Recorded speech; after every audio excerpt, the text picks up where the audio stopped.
Okay, part 3 to today's series. We are in 3006, Provide Effective Client Service. We are in the skills activity, so the last of the assessments.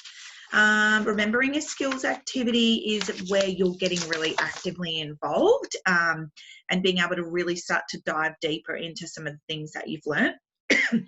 With your supervisor or manager, identify at least 3 of your personal strengths and 3 of your personal weaknesses when you provide client service. Now, if you've never provided client service before, just start with the 3 weaknesses. If it's easier, start with the 3 strengths. Yesterday, I did this with one of the students, and she was like, I'm like, okay, are you organized or disorganized? She's like, I'm really organized. Okay, that's a strength.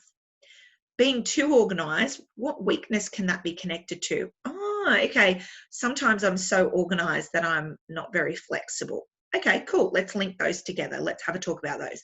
I said to her, are you aggressive or assertive, or are you a bit of a pushover? Oh, I'm totally a pushover. I said, okay, so that could be a weakness. But a strength of being a pushover is that one of your strengths is that you're not commonly involved in conflict. So you can see how sometimes this is a really hard one to navigate.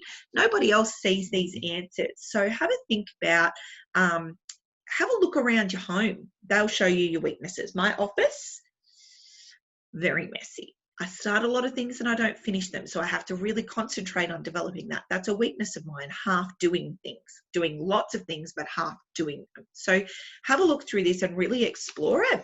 Do it over a couple of days if you need to, but do get it done. We need these back next week.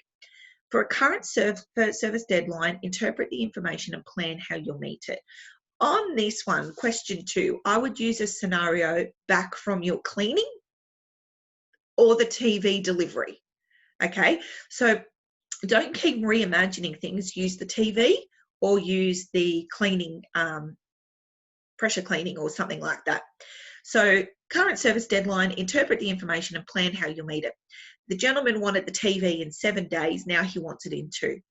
I've had to read his email and make sure I get the address right, the type of TV right. I have to call the storeman and I have to organise all of this by tomorrow afternoon. The cut-off's 4 o'clock in the afternoon for the delivery driver to do the delivery the next day. Then I have to call the client and confirm that they can be there at that time because I'd initially said next week.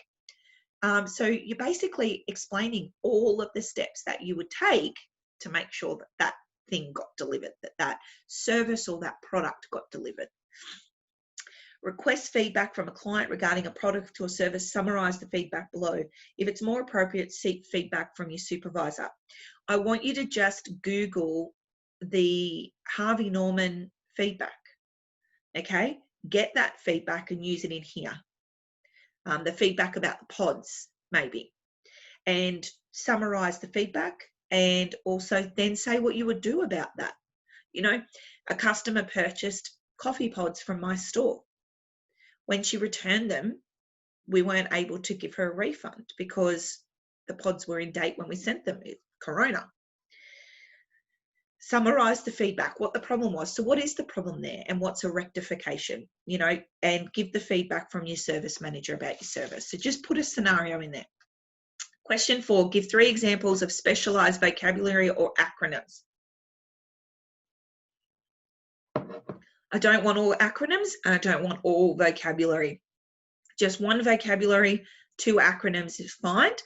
Specialized vocabulary is quite often used in medical places, like defibrillator, like very special things.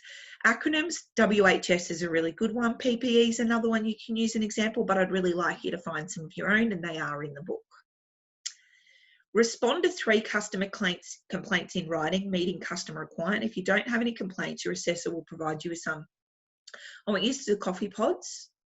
I want you to use the coffee pods as one. That makes it a lot easier. And when it says respond in writing, just make out like it's an email. Dear Mrs. Smith, we're really sorry that your coffee pods arrived out of date. They did leave the department in proper date. However, we're going to give you a credit off your next purchase of coffee pods, and you can return to the store anytime, and we'll give you 4 free packets. The next 2 customer complaints, I want you to do something creative out of the 2 examples we had. If you're really stuck, what I want you to do is consider that the TV was not delivered on time. Okay, so after all that work, the TV was not delivered at 9 a.m. It was delivered at 11 a.m. I'm really sorry. Firstly, you want to acknowledge. That's what I want to see straight away is I'm really sorry you had this experience.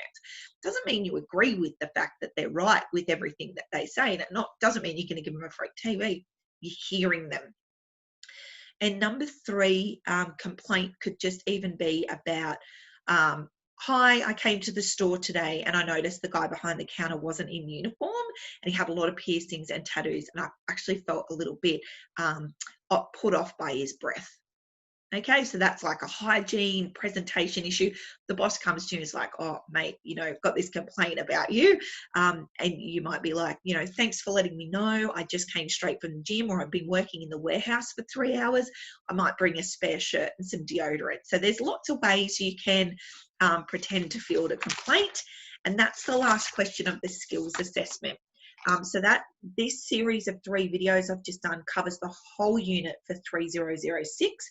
And for this particular unit, I recommend that you do the activities book, followed by the UPK, followed by the skills activity before handing them in. I will see you at your next class. Thanks for listening.